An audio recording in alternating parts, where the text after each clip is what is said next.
Padre, y del Hijo, y del Espíritu Santo. Amén.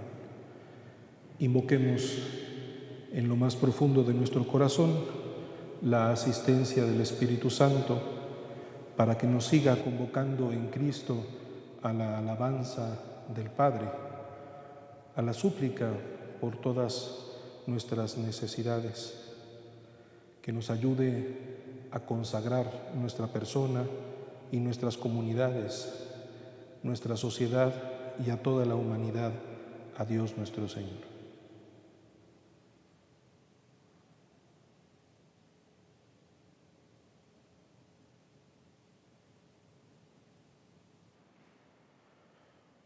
Un llamado a la oración. La tierra se iluminó con su gloria. Todos los pueblos. Nuestra mirada es corta y el impulso de Dios infinito. Vislumbramos lo que inmediatamente nos rodea. Conocemos en círculos de cercanía personas y situaciones. Nunca abarcamos, sin embargo, mucho más lejos de lo que la experiencia pone a nuestro alcance. Podemos viajar, podemos desarrollar una intensa vida social, podemos investigar y enterarnos por la lectura o el diálogo de muchas circunstancias e historias. Y sin embargo, el horizonte es limitado. La ciencia y sus instrumentos incluso nos permiten sumergirnos en el microcosmos y en el macrocosmos con sorpresa y percibir de alguna manera la minúscula fracción del universo que contenemos. Nuestra ubicación es ciertamente una plataforma desde la que nos asomamos a muchos espacios y vidas, pero sabemos, si somos conscientes, que no percibimos todo, pero hablamos de todo, nos referimos al universo. Una sola expresión basta para indicar lo que nuestra experiencia nunca tocará, todo. Intuimos la eternidad y nos referimos al infinito. Señalamos el absoluto y nos descubrimos sustentados amorosamente por él. ¿Se trata de una fantasía? ¿De un marco de referencia mental para estabilizarnos? ¿O realmente vamos más lejos, llegando precisamente por nuestro constitutivo espiritual a lo trascendente? La mente, ciertamente, al conocer, trasciende las imágenes plásticas e incluso los conceptos para referir lo metafísico.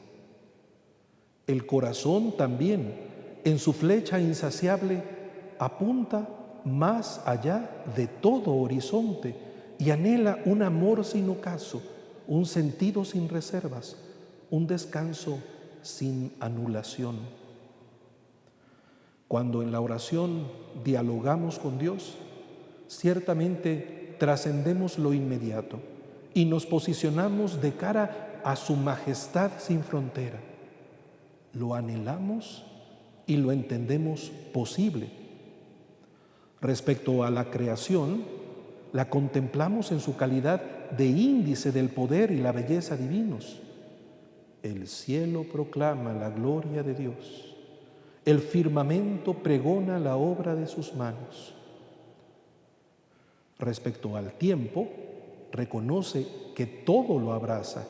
El día al día le pasa el mensaje. La noche a la noche se lo susurra. Y respecto al espacio, lo capta desde el astro rey. Allí le ha puesto su tienda al sol. Él sale como el esposo de su alcoba, contento como un héroe a recorrer su camino.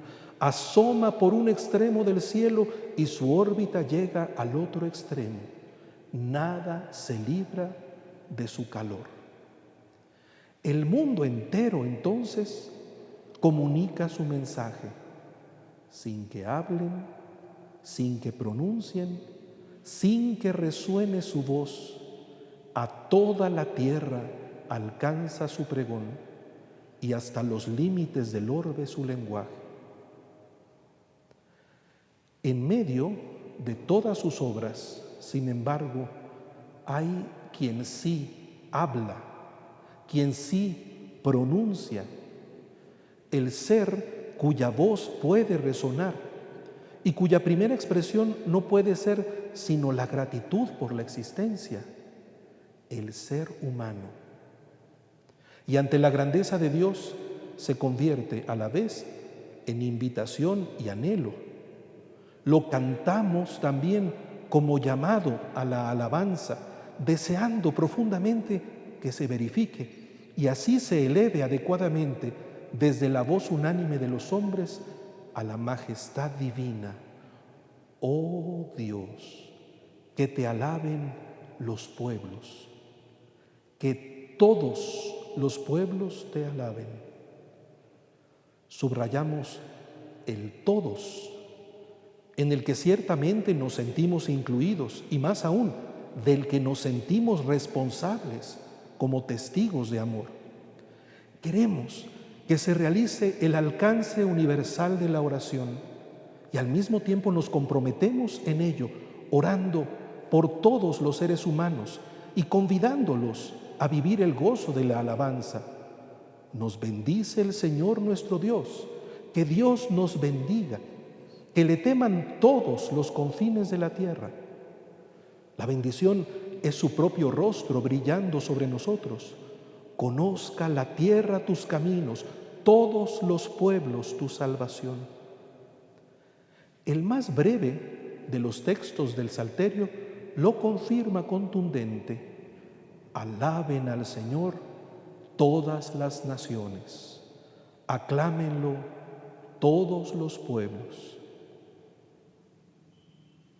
Para la tradición de Israel, el signo de esta convocatoria de bendición y alabanza era el templo.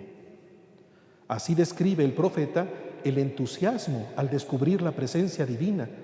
Vendrán igualmente pueblos y habitantes de grandes ciudades, e irán los habitantes de una y dirán a los de la otra: subamos a aplacar al Señor.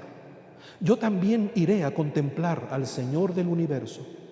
Y vendrán pueblos numerosos, llegarán poderosas naciones buscando al Señor del universo en Jerusalén y queriendo aplacar al Señor. Y también en aquellos días 10 hombres de lenguas distintas de entre las naciones se agarrarán al manto de un judío, diciendo: queremos ir con ustedes, pues hemos oído que Dios está con ustedes. A la subida a Jerusalén para la oración de muchedumbres, la complementa la bendición abundante que surge de ella, como lo descubre la mirada del agua que brota del templo, como bendición que se extiende ampliamente hacia todos. Cuando Jesucristo instaura como nuevo templo su propio cuerpo, atrae en él a todos y desde él envía a la Iglesia a comunicar la salvación definitiva que Dios ha prodigado sobre la humanidad entera, queriendo que todos conozcan la verdad. Y el manantial es su propio corazón, como lo ilustra sin cansarse el canto pascual. Vi brotar agua del lado derecho del templo. Vi que en todos aquellos que recibían el agua surgía una vida nueva y cantaban con gozo. En el Apocalipsis, todas las dimensiones del universo quedan incorporadas en la Nueva Jerusalén con la alabanza y glorificación de todas las naciones. y ya no es necesario un santuario, porque su lugar lo ocupa el mismo Señor, y de él brota el río de agua viva, reluciente como el cristal. La ciudad no necesita del sol ni de la luna que la alumbre, pues la gloria del Señor la ilumina y su lámpara es el Cordero. Y las naciones caminarán a su luz, y los reyes de la tierra traerán su gloria hasta ella. Hagamos un primer momento de silencio para orar, captando este destino de la relación de Dios en todos los hombres, en todos los pueblos, todos convocados a conocerlo, a ser salvados por Él y en Él. Todas las naciones, todos los pueblos, y ahí nosotros.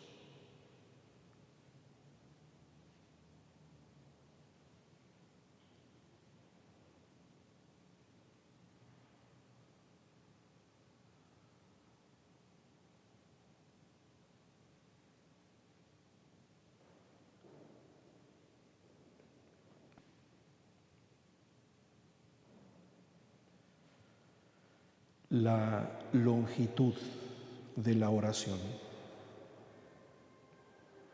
La longitud de la oración es lo mismo que abraza el amor de Dios y la mirada de Dios.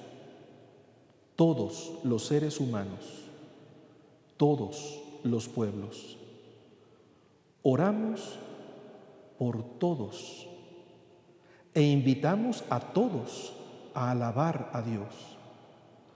Se aplica el horizonte universal del Concilio Vaticano II. Los gozos y las esperanzas, las tristezas y las angustias de los hombres de nuestro tiempo, sobre todo de los pobres y de cuantos sufren, son a la vez los gozos y esperanzas, tristezas y angustias de los discípulos de Cristo. Nada hay verdaderamente humano que no encuentre eco en su corazón. La comunidad cristiana está integrada por hombres que, reunidos en Cristo, son guiados por el Espíritu en su peregrinar hacia el reino del Padre y han recibido la buena nueva de la salvación para comunicarla a todos. La Iglesia por ello se siente íntima y realmente solidaria del género humano y de su historia. Hasta ahí la Gaudium et Spes. Es el mismo horizonte de la misión de la Iglesia. Todas las naciones, los hermanos en la fe, los seres humanos más próximos por las circunstancias o los afectos, y también el más amplio espectro que alcanza a toda la humanidad. La estructura apostólica de la Iglesia, que siente como propio el sacramento del orden, en este principio se reconoce también en la solicitud orante de toda la Iglesia, especialmente de la vida consagrada contemplativa, pero también en cada fiel cristiano consciente de su responsabilidad en el testimonio y el sentimiento. Lo reflexiona así Karl Rahner: me has enviado a los hombres. Me despediste de ti con dirección a tus criaturas que quieres salvar, a los hombres. Ciertamente me había movido siempre entre ellos, aún antes de que tu palabra consagrante llegara hasta mí. Me gustaba amar y ser amado, ser buen amigo y tener buenos amigos. Estar así con los hombres es cosa fácil y agradable. Al fin y al cabo, uno se dirige solamente a aquellos que uno mismo eligió y permanece entre ellos todo el tiempo que quiere. Pero ahora la cosa cambió. Los hombres a los cuales he sido enviado, los elegiste tú, no yo. No debo ser amigo de ellos, sino siervo. Y puede el teólogo expresar con simple franqueza: Dios mío, qué hombres estos, hacia los que me empujaste. La clave, con todo, de la misión hacia el hermano es siempre la gracia y el amor de Cristo. Sigue Rahner. Y puesto que solo tú has encontrado propiamente el camino hacia allá, hacia el centro más íntimo de cada persona, tú con tu gracia. Por eso sé que solo tú eres el camino y la puerta por los cuales encuentro el alma de mi hermano. Debo saber encontrarme en ti, cada vez más hondamente dentro de ti, si es que he de ser algo más que un huésped más o menos bien visto y soportado en la vida cotidiana de los demás hombres. Así que no me has enviado lejos de ti al darme el encargo de dirigirme a los hombres, sino que mediante tal encargo me has impuesto de nuevo tu único mandamiento: encontrar mi camino en el amor hacia ti. Todo ministerio pastoral, y podemos añadir nosotros, todo compromiso eclesial, es en su último y verdadero ser únicamente posible en ti, en tu amor que me liga a ti y así me lleva allí donde solo tú puedes hallar el camino que conduce a los corazones de los hombres.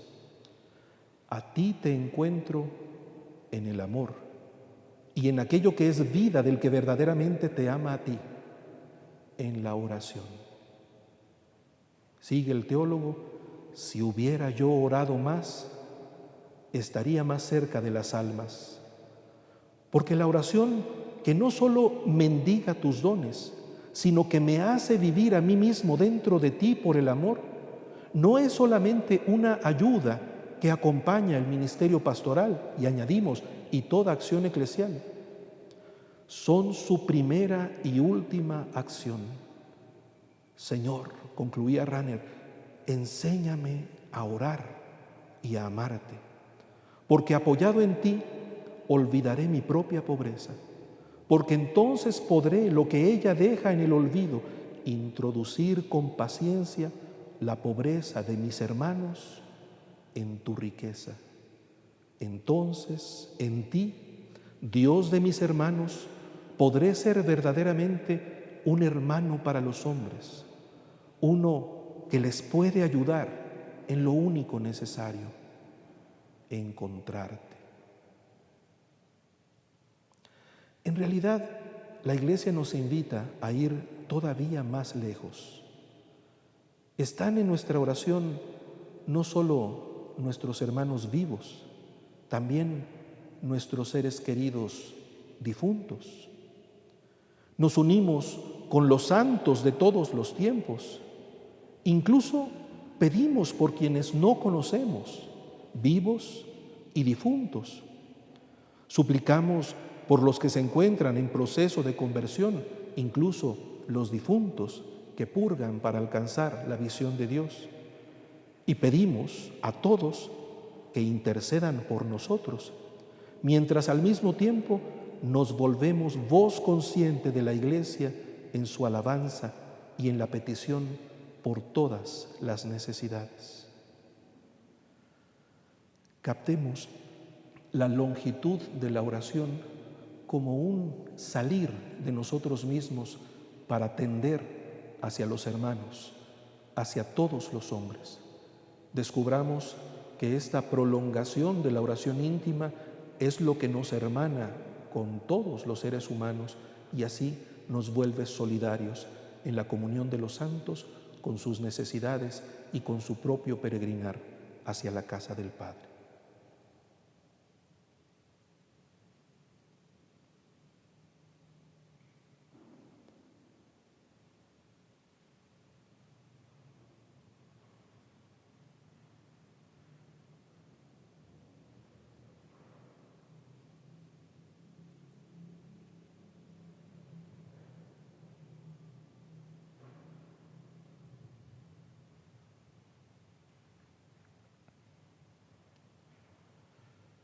Nuestros horizontes.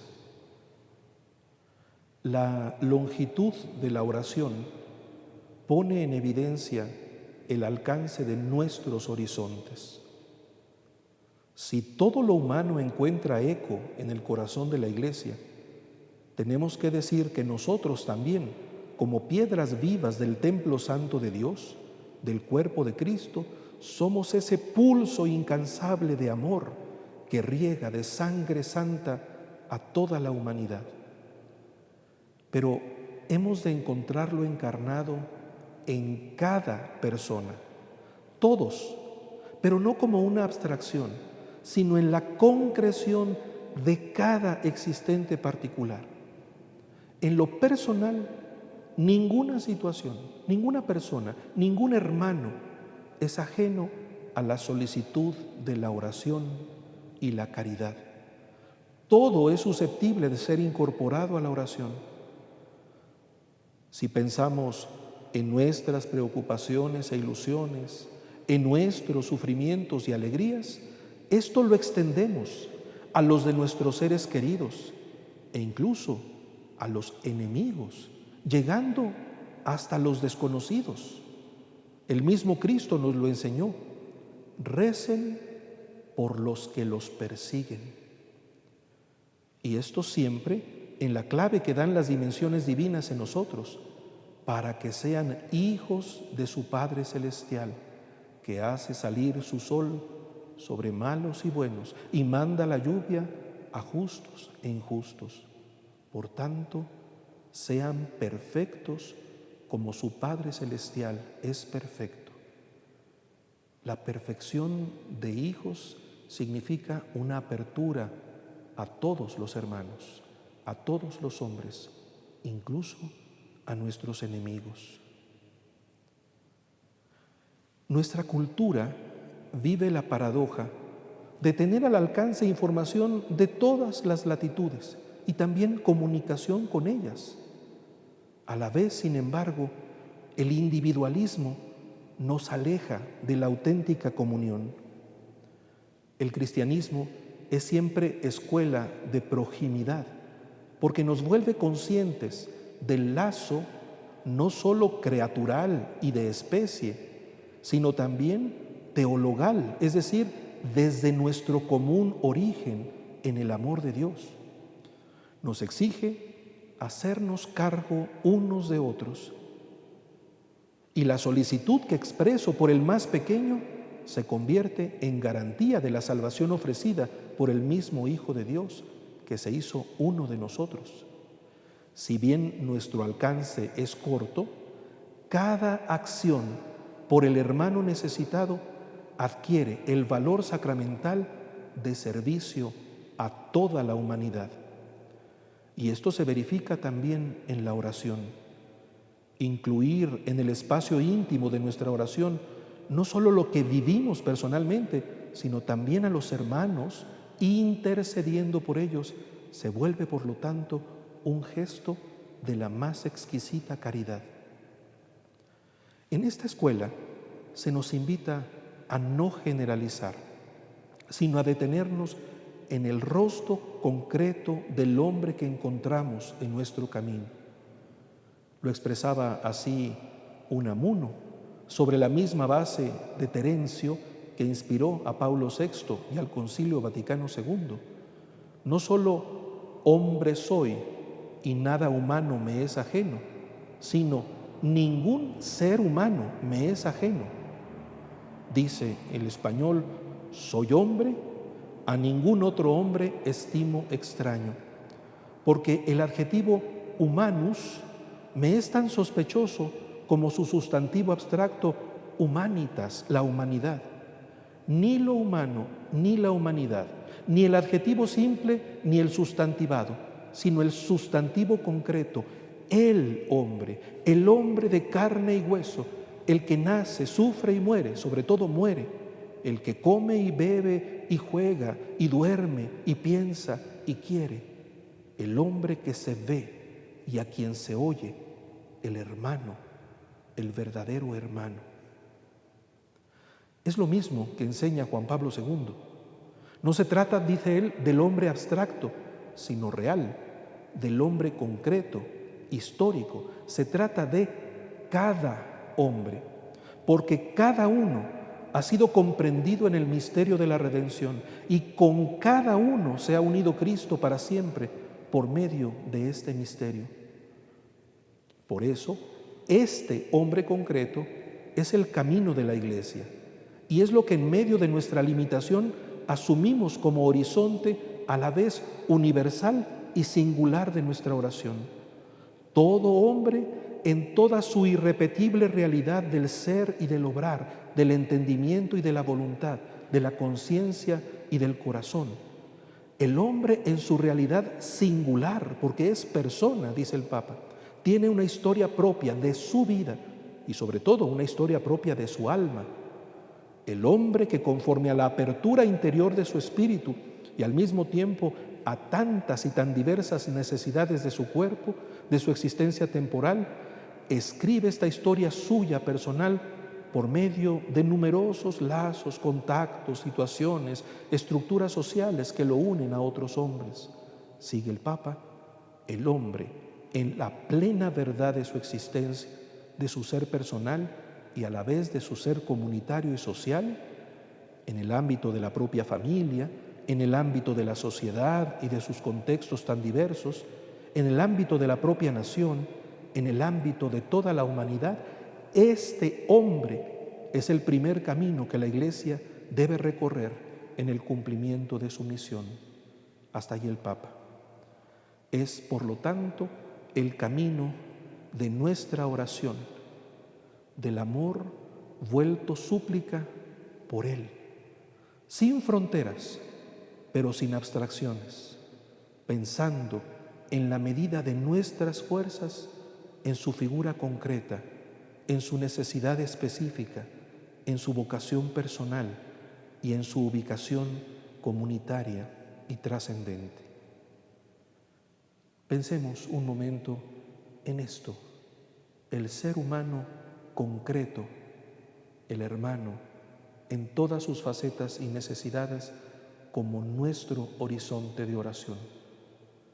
Que no falte nunca, lo diremos a continuación, la intercesión por Él. Miremos desde una apertura a todos el rostro concreto de cada uno.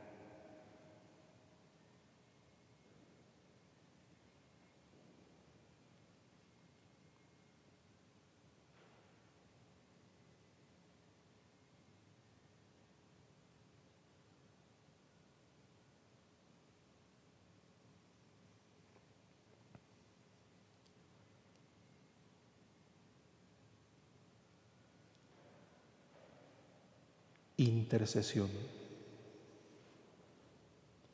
La forma en la que la oración se ocupa del hermano es la intercesión. Acción, decíamos, de caridad exquisita, pues realiza la noble labor de orar, incluyendo en ella al prójimo, con la solicitud del corazón y también, claro, la disponibilidad al servicio. Es la que ejemplifica Abraham, preocupado por la situación de Sodoma y Gomorra.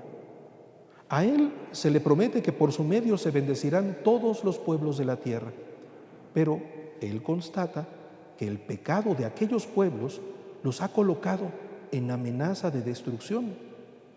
Aunque sabemos que sus malas acciones les acarrearían fatalmente la desaparición, el hombre de Dios se compromete, buscando incluso negociar ante Dios el alcance de la bondad de un puñado de hombres justos en la ciudad.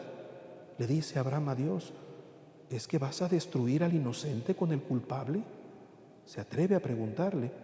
Y Dios garantiza que si hay 50 o 45 o 40 o 30 o 20 o incluso 10, no destruiría las ciudades, indicando ya que a la mínima porción de bondad se le convierte sacramentalmente en principio de salvación para todos. No menos elocuente es la intercesión de Moisés. Cuando en el desierto el pueblo pide a Aarón que elabore un becerro de oro, el diálogo entre Dios y Moisés parece deslindar a Dios del pueblo.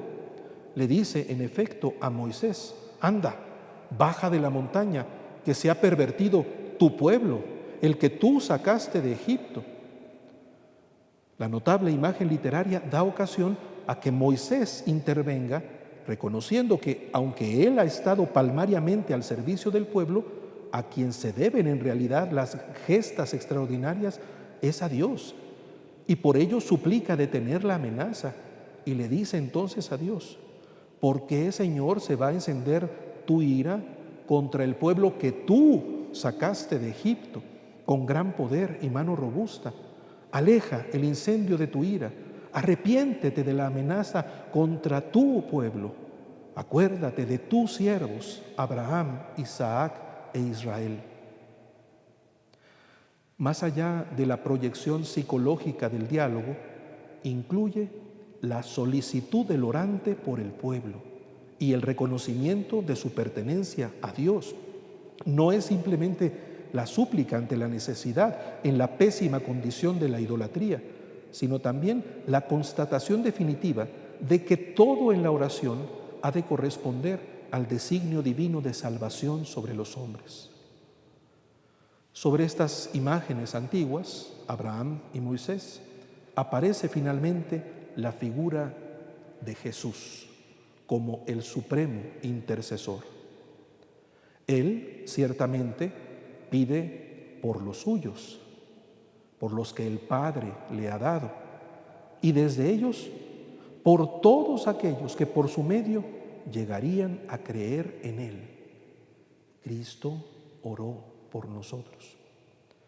De esta oración localizada desde su propio ministerio, se extiende la comprensión eclesial ya descrita por el autor de la carta a los Hebreos. Él es el único intercesor ante el Padre en favor de todos los hombres, de los pecadores en particular. Es capaz de salvar perfectamente a los que por Él se llegan a Dios, ya que está siempre vivo para interceder en su favor. El gran, supremo y definitivo intercesor es Cristo. Más aún, su Espíritu Santo, derramado sobre nuestros corazones, es también, nos dice San Pablo, quien intercede por nosotros. Y su intercesión a favor de los santos es según Dios. El Hijo y el Espíritu interceden por nosotros. A partir de este dinamismo intercesor de Cristo y de su Espíritu, cobra sentido la intercesión de la Iglesia, de toda ella y de cada uno de los bautizados. La intercesión eclesial, desde sus expresiones litúrgicas hasta los más sutiles gemidos sin palabras de los fieles, es siempre un acto de caridad, lo propio de un corazón conforme a la misericordia de Dios, nos enseña el Catecismo. En el tiempo de la Iglesia, la intercesión cristiana participa de la de Cristo, es la expresión de la comunión de los santos. En la intercesión, el que ora no busca su propio interés, sino el de los demás, hasta rogar por los que le hacen el mal. Y esto se constata, sigue el Catecismo, desde el tiempo apostólico. Las primeras comunidades cristianas vivieron intensamente esta forma de participación. El apóstol Pablo les hace participar así en su ministerio del Evangelio. Él intercede también por las comunidades. La intercesión de los cristianos no conoce fronteras, por todos los hombres, por todos los constituidos en autoridad, por los perseguidores, por la salvación de los que rechazan el Evangelio. Podríamos ejemplificar esto en uno de los gestos más delicados de la acción eclesial, el que nos muestra el sacramento de la unción de los enfermos. Nos dice el Concilio Vaticano II que con el sacramento de la unción, toda la Iglesia encomienda los enfermos al Señor paciente y glorificado, para que los alivie y los salve. Toda la Iglesia orando por este enfermo concreto. Y sigue el concilio e incluso les exhorta a los enfermos a que, asociándose voluntariamente a la pasión y muerte de Cristo, contribuyan así al bien del pueblo de Dios. No solo la Iglesia pide, intercede por el enfermo en su situación de postración intercede por toda la Iglesia. Este dinamismo pone en evidencia el carácter solidario de toda oración en la comunión del Espíritu. La situación intransferible del enfermo es objeto de la solicitud de toda la Iglesia. Muchas veces en el silencio y en el anonimato, con particular eficacia en la oración litúrgica, las situaciones particulares del enfermo se encuentran en realidad en el corazón de la Iglesia suplicante. Pero además, el mismo enfermo no es simplemente un receptor pasivo de la súplica eclesial. En medio de su propia pasión, adherida libremente a la de Cristo, puede dar sentido a su propia postración, entregando desde ella abundantes frutos de salvación para toda la Iglesia. Esta lógica se aplica a toda situación, no solo la enfermedad y su vivencia en el sacramento. ¿Cuántas veces reconocemos la pureza y la transparencia de la oración de un niño, de un alma consagrada, de un papá o una mamá preocupados por sus hijos?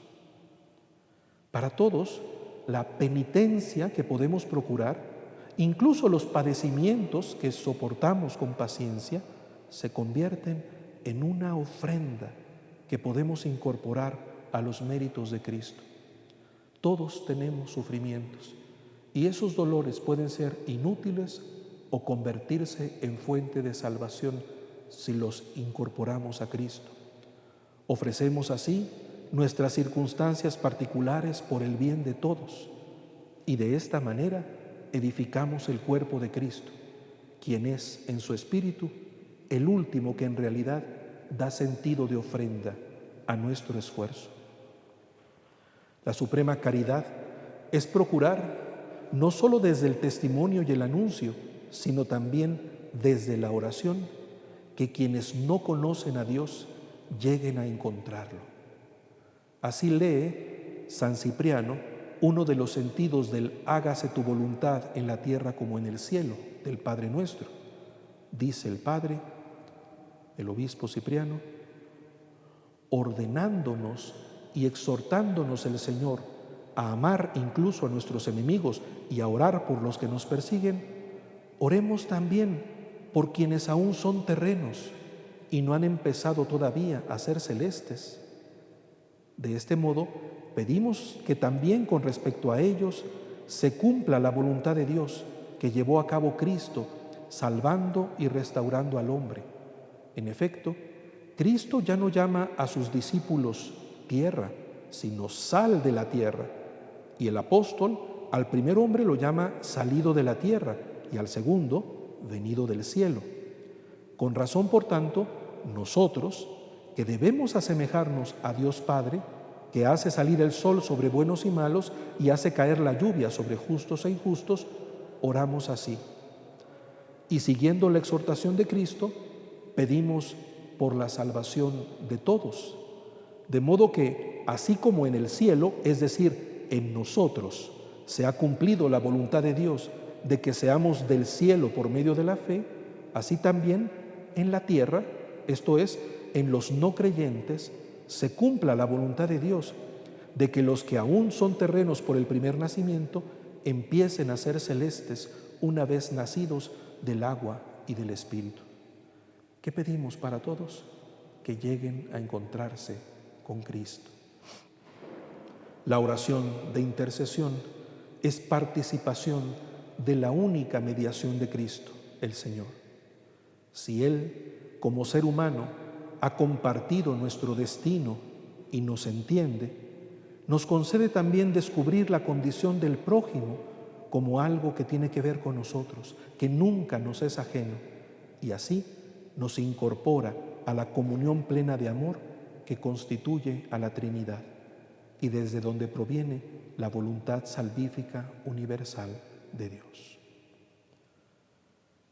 Detengámonos en un último momento de oración, pidiéndole al Señor que nos convierta en intercesores, que incluyamos en nuestra oración a las personas concretas que están a nuestro alrededor y también a tantos anónimos que necesitan de nuestra súplica, de nuestro gemido inefable, de nuestra intercesión directa y consciente para que se encuentren con Dios. Pidámosle en el camino final de esta Cuaresma que nos conceda el don de ser intercesores ante Él, unidos en Cristo.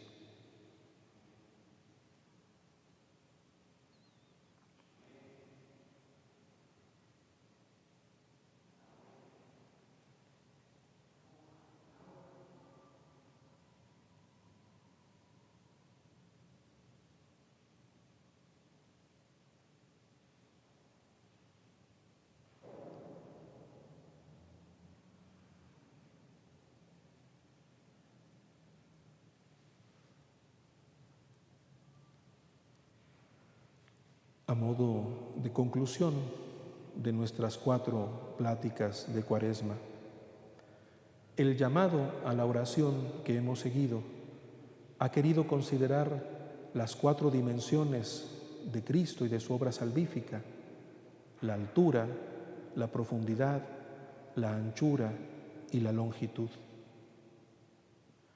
La altura de la oración es Dios mismo, que nos eleva a la dignidad de hijos suyos para el trato confiado y amoroso con Él. La profundidad de la oración es lo que sondea el Espíritu Santo, que conoce los misterios divinos y entra en lo más profundo de nuestros corazones para hacernos llamar a Cristo Señor y a su Padre, Padre nuestro. La anchura de la oración es el espesor de nuestra humanidad, todo lo que constituye al ser humano, esta humanidad hecha propia por el Hijo de Dios en su encarnación.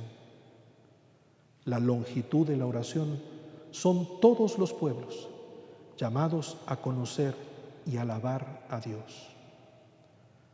En la oración nos colocamos conscientemente en el corazón de la realidad, abriendo nuestro propio centro al vigoroso dinamismo del Espíritu que fundamenta todo lo creado y permea nuestro ser y el cosmos entero de los abismos del amor divino.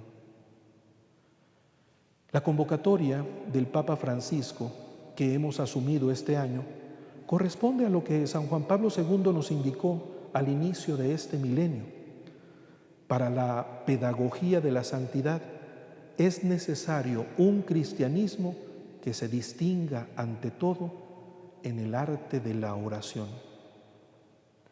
Pero sabemos bien que rezar tampoco es algo que pueda darse por supuesto.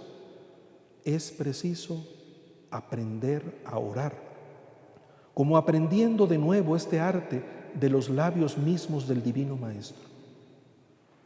En el diálogo con Cristo, que nos hace íntimos amigos suyos, se da la reciprocidad, que es el fundamento mismo, el alma de la vida cristiana y una condición para toda vida pastoral auténtica.